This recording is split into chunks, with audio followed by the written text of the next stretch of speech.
d'assumer l'image que je renvoie, pas plus que d'affronter mon reflet dans ses grands yeux bleus. J'en sais même foutrement rien s'ils sont bleus ou pas, et je m'en balance. Oh putain, je sens que je vais venir. Sous moi, la petite nana se tord de plaisir, en sueur, haletante. Elle crie mon nom. Enzo! Et dire qu'à une époque pas si lointaine, les meufs que je serrais gémissaient en boucle un tout autre nom. Matt, baise-moi. Matt, lèche-moi. Matt, plus fort. Et puis tout a foutu le camp parce que c'est comme ça. Parce qu'une Amazone a tout fait exploser. Tout. Le lien qui m'unissait à mon jumeau.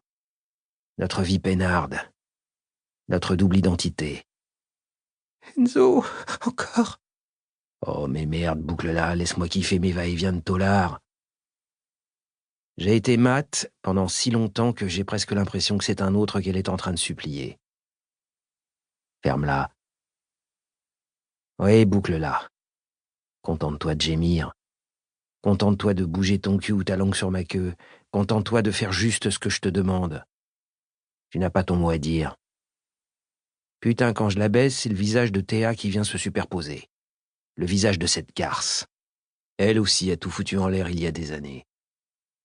Enragé, je pilonne ma partenaire d'une nuit avec plus de bestialité.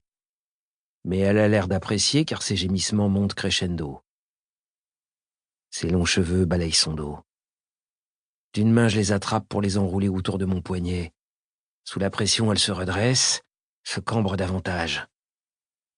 Ma paume claque derrière son derrière si fort que je marque sa peau d'une tache écarlate pendant de longues secondes. Fiché en elle, je libère ses cheveux et la rejette en avant. Pas question de jouir dans cette merde en plastique qui m'en serre la queue. Je retire la capote luisante et me finis au-dessus de son fessier bombé. Docile, affalée sur le ventre, elle ne bouge pas et attend que je me termine. Je ne connais même pas son prénom. Elle n'est rien de plus qu'un petit corps à posséder. Un corps sur lequel j'ai apposé mon odeur. Mon foutre. Au matin, elle sera partie. Ne sera plus qu'une ombre sans visage qui finira par totalement disparaître. Au matin, je m'en voudrais d'avoir agi de cette façon avec elle. Mais ce remords ne dure jamais bien longtemps. Au matin, je penserai déjà à la suivante. Assis au bord du lit, je reprends lentement mon souffle. Ma respiration erratique emplit le silence de la pièce. Sur mes avant-bras, mes veines saillantes tremblent, piquées de bleu par endroits. La gorge sèche, je les frôle de mon pouce. Un long frisson glisse le long de mon échine. Putain de déchéance de merde. Les parties de baise où Hugo et moi partagions nos proies me semblent si lointaines. Tellement lointaines que par moments c'est comme si cette période de notre vie n'avait jamais existé. Et il y a eu cette fille, Lux Huxley. L'Amazone qui escalade les monuments interdits la nuit pour y jouer du violon. Une sale histoire, dans laquelle j'ai tout perdu. J'ai perdu cette fille, j'ai perdu mon frère, mon double. J'ai perdu ce qu'il me restait de dignité. Mais c'est pas grave parce que j'ai pas besoin d'eux. Maintenant j'avance seul. Seul avec mes ombres, mes démons. Ils sont de fidèles compagnons de route, silencieux, invisibles, constamment présents, loyaux. La solitude proche de la folie devient une habitude. La seule amie qu'on a vraiment. Putain, j'essaie de me souvenir comme c'était bien avant toute cette merde. Avant que tout change du jour au lendemain, même si en refaisant le fil de mes conneries, de nos conneries, c'était juste une question de temps avant que ça pète. Parfois on oublie tout simplement que les gens peuvent disparaître, que ce ne sont pas les amis qui vivent ensemble jusqu'à la fin, et que la famille reste la chose la plus importante. J'avais une famille. J'avais mon frère. Avant. Hugo. Putain, où t'es, bordel? J'ai encore besoin de toi, mais je ne te le dirai jamais. Pas après tout ça. Plus maintenant, c'est trop tard. On oublie aussi que nos fautes ressurgissent toujours à un moment ou à un autre. T'as beau les enfouir loin, Les enterrer profondément, les camoufler sous un masque, elles t'explosent au visage comme une bouteille de gaz dans une cheminée. On oublie qu'on sera toujours détesté de tous, même de ceux à qui on n'a rien demandé. Parce que c'est comme ça. Parce que la vie est une putain de chienne.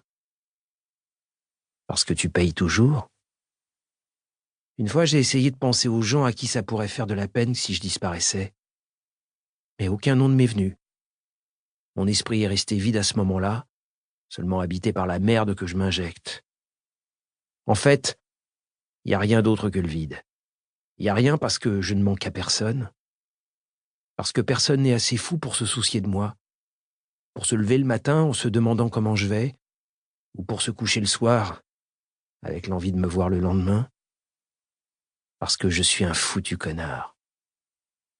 Je pourrais disparaître totalement que les autres ne s'en rendraient même pas compte, tellement mon existence est futile, pourrie, rongée jusqu'à la moelle. D'abord j'ai eu mal.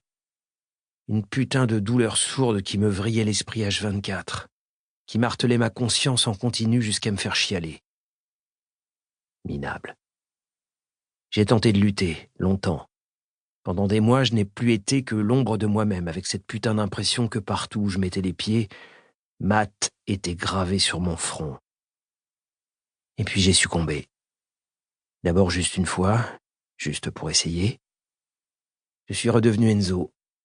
Seulement quelques heures, puis nuit après nuit. Et bordel, qu'est-ce que c'était bon. Je suis une autre version de moi-même. Pas la meilleure, c'est certain, mais je n'ai aucune prétention à ce niveau-là. Je suis redevenu moi. Enzo Montalbano. Un putain de connard. Un serial baiser sans regret, sans attache, sans sentiment, sans aucun remords, et je l'assume à 2000%. On ne vit qu'une fois, mais si on jouit pleinement de chaque minute, c'est assez. Trop de personnes consomment leur existence comme si elles en avaient d'autres en réserve. J'ai été de celles-là, et j'ai perdu assez de temps à jouer à être quelqu'un que je ne suis pas. Matt était tellement sage comparé à ce que je suis réellement. Je vais prendre une douche. Porte au fond du couloir, rétorquai-je par automatisme. Tu viens? Je redresse la tête. Toise une seconde cette fille toute frêle qui me fait face, qui a encaissé sans broncher, puis me lève à mon tour. Elle est si fine que j'ai eu peur de la casser par moments. En quelques pas, je la rejoins, glisse ma main sur sa nuque fragile pour l'attirer contre moi et brutaliser ses lèvres, tout en murmurant « Compte pas sur moi pour te frotter le dos, petite. Si je t'accompagne dans la douche, tu ne tiendras pas le second round. » Elle écarquille les yeux. Ses pupilles noires brillent. « Quoi? T'es choqué, bébé ?»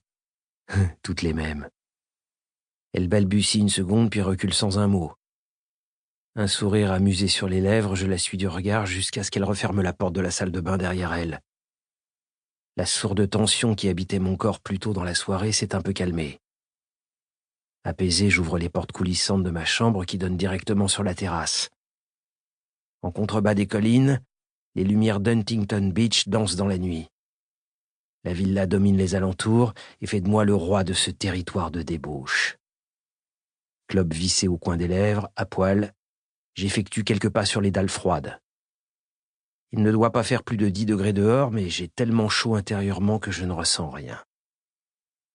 Je ne saurais pas dire depuis combien de temps je suis devenu insensible à tout ce qui m'entoure. Mon âme brûle en permanence. Vidé, je ne suis plus qu'une carcasse qui obéit à la règle des 3 B. Baiser, boire, BHD. BHD. Mon nouveau meilleur ami depuis 3 mois.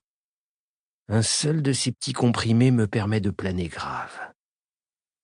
Comment tu fais quand t'as l'impression que ta tête va exploser? Comment tu t'en sors quand ton crâne est sur le point d'éclater tant il est plein de merde? Comment tu gères des nuits d'insomnie, de colère, de rage, de vice? C'est simple. Tu te vides complètement l'esprit. Tu t'accroches à la moindre petite chose qui te fera décoller.